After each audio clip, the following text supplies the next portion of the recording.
Halo teman-teman, jumpa lagi di Maheswara Channel. Baik teman-teman, semoga teman-teman yang sedang beternak kambing semoga sukses dalam beternaknya, sehingga bisa membangun aset untuk peternakannya.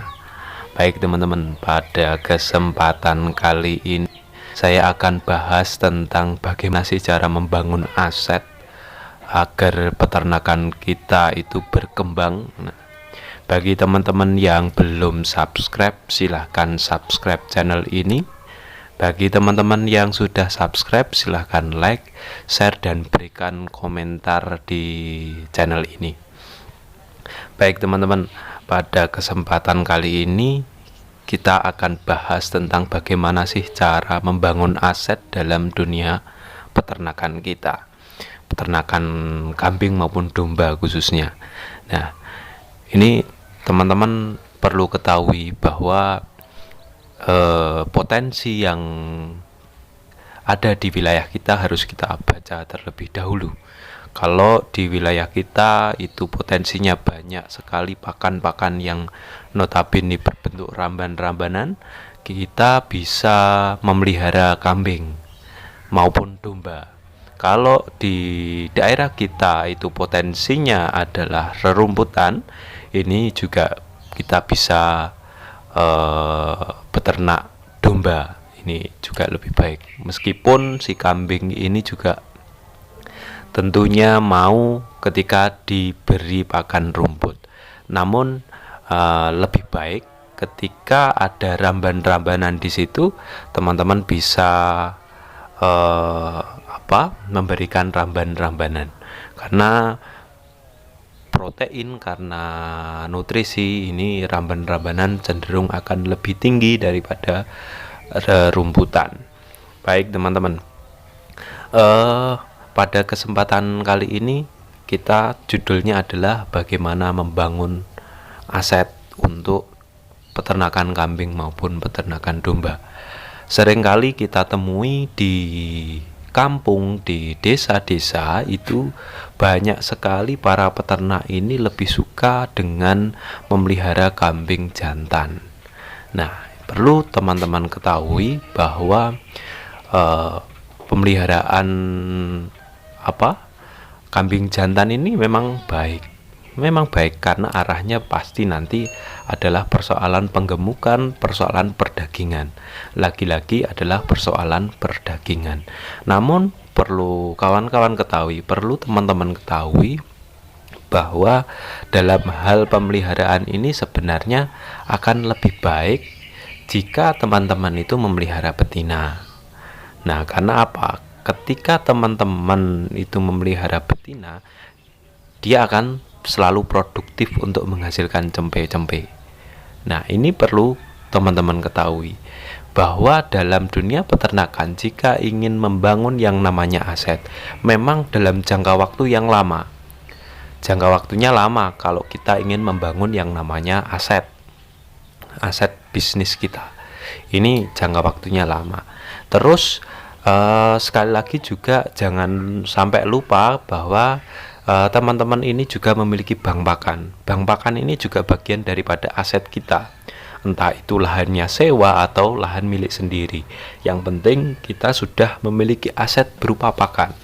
Ini yang perlu teman-teman ketahui terlebih dahulu, bahwa pemeliharaan kambing ini akan lebih baik jika teman-teman ini memelihara kambing betina ataupun domba betina. Ini akan lebih baik. Karena apa? Ketika teman-teman memelihara domba betina itu bisa beranak dalam jangka waktu 2 tahun itu 3 kali. Bayangkan kalau dalam jangka waktu 2 tahun teman-teman memelihara kambing atau domba, ketika si kambing maupun si domba betina itu beranak katakanlah 2 anak dalam satu fase kelahiran, itu sudah berapa? Sudah mendapatkan 6 dalam jangka waktu 2 tahun. Memang bisnis ini, bisnis kambing domba dalam konteks membangun aset ini memang akan cenderung lama. Namun dalam hal ini teman-teman perlu ketahui bahwa proses daripada bisnis ini, karena kita mindsetnya adalah membangun aset, memang akan cenderung lama. Beda lagi dengan ketika teman-teman ini memelihara kambing jantan. Kalau teman-teman melihara kambing jantan, mungkin 3-4 bulan teman-teman bisa langsung jual, gemuk jual seperti itu. Namun dalam hal membangun aset ini, teman-teman perlu memiliki waktu yang agak lama, dan ini harus proses sabarnya harus memang panjang kalau kita ingin niatnya ini membangun yang namanya aset. Nah, apapun yang ada di dalam peternakan kita, misal kandang, ini adalah bagian daripada aset. Nah, teman-teman, untuk membangun aset ini banyak sekali masyarakat kita, tentunya masyarakat desa, yang belum sadar ini. Karena apa? Karena kita harus membangun aset ini by target juga. Artinya si kambing yang kita pilih berdasarkan pengetahuan kita ini perlu. Karena apa? Ketika kita salah memilih indukan kambing, ini bisa saja indukan kambing ini bisa beranak satu, ataupun beranak tapi sungsang dan lain sebagainya. Ada masalah-masalah dalam dunia peternakan yang tentunya juga harus kita pelajari. Nah, teman-teman, dalam rangka membangun aset ini lebih baik teman-teman itu memiliki bank pakan itu tadi. Ini bagian daripada aset, terus kandang itu bagian daripada aset. Nah, idealnya teman-teman bisa memelihara 4 ekor dengan 1 pejantan. Ini juga akan lebih cepat bertambah banyak, karena mindset kita adalah bagaimana kita membangun aset ini ketika dalam jangka waktu 2 tahun lah. 2 tahun itu kambing kita itu bertambah dan bertambah. Terus selanjutnya ketika kambing betina teman-teman ini melahirkan jantan, cempe jantan ini bisa teman-teman jual. Bisa teman-teman jual gantikan dengan kambing betina. Nah, kambing betina yang dilahirkan dari indukan teman-teman ini teman-teman pelihara. Teman-teman pelihara sampai besar, sampai dia beranak di kandang teman-teman. Nah, ini nanti semakin banyak indukan di situ, maka income yang akan datang ini akan semakin banyak. Karena apa? Karena akan berkali lipat dalam membangun aset ini, teman-teman. Sehingga teman-teman perlu ketahui bahwa dalam membangun aset ini teman-teman memerlukan waktu yang panjang. Sabarnya, sekali lagi sabarnya itu harus banyak. Karena kita membangun aset bukan mengejar omset. Artinya apa? Ketika teman-teman lari dalam proses penggemukan ini, dalam jangka waktu 3-4 bulan per ekor itu mungkin hanya untung sekitar 100-200 lah ini. Tapi kalau dalam jangka waktu 2 tahun dengan harga, misal kalau teman-teman itu punya cempe sekitar katakanlah 5. Nah, katakanlah dari 4 ekor itu lahirlah 5 cempe jantan. Ini teman-teman jual. Ini sudah berapa? Nah, sudah berapa? Sedangkan si kambing ini hanya masa buntingnya itu hanya 5 bulan lah. 5 bulan. Masa buntingnya itu hanya 5 bulan, teman-teman. Jadi 2 tahun dia bisa beranak sampai 3 kali dalam jangka waktu 2 tahun. Ini bisa beranak sekitar 3 kali. Nah, ini kita harus merubah mindset bahwa yang kita pelihara ini adalah kambing-kambing betina yang benar-benar produktif.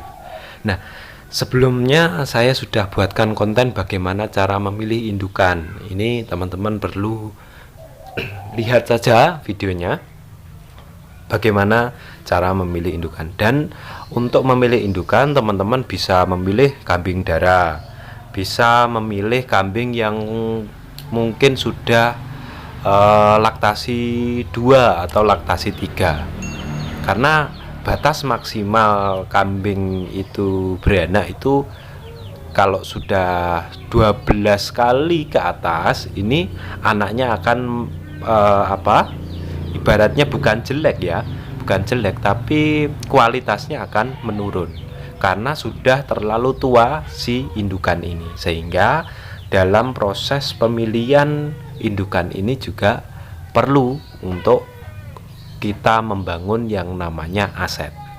Nah, sekali lagi, jika ingin teman-teman itu membangun aset, peliharalah kambing betina, karena akan berkali lipat jumlah kambingnya akan berkali lipat.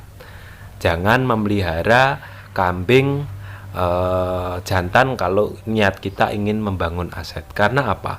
Kita tidak akan mendapatkan apa-apa ketika kita memelihara kambing jantan ketika niat kita adalah membangun aset. Tapi kalau teman-teman ingin kambing ini sebagai kebutuhan setiap hari atau kebutuhan harian, itu teman-teman bisa terjun di dalam dunianya penggemukan. Nah, ini bisa. Atau teman-teman ketika kambingnya ini misal katakanlah lahir jantan, dibesarkan dan digemukkan sendiri, monggo. Ini prosesnya juga akan panjang, karena bibit yang teman-teman besarkan dan gemukkan ini adalah bibit-bibit dari kandang teman-teman. Karena sekali lagi, untuk dunia peternakan kuncinya adalah soal bibit. Nah, ini kalau teman-teman ingin membangun aset, ini tetap kuncinya adalah bibit. Kalaupun teman-teman ingin terjun dalam dunianya penggemukan, ini teman-teman juga akan memiliki gambaran bahwa kuncinya adalah tetap di bibit. Kalau teman-teman menguasai bibit, teman-teman terjun dalam dunia perkembangbiakan atau yang bisa kita sebut breeding, itu teman-teman bisa memilih yang namanya bibit. Nah, disitulah keuntungan daripada kita bersabar dan memiliki cita-cita ingin membangun aset. Oke teman-teman, bagi teman-teman yang belum subscribe, silahkan subscribe channel ini. Oke teman-teman, jangan lupa di subscribe loh ya, agar channel ini terus memiliki agar channel ini terus berkembang lah. Oke teman-teman, mungkin itu video pada kesempatan kali ini. Saya ucapkan banyak terima kasih kepada teman-teman yang sudah subscribe channel ini. Mungkin cukup sekian, salam ngarit dan salam sukses dalam dunia peternakan.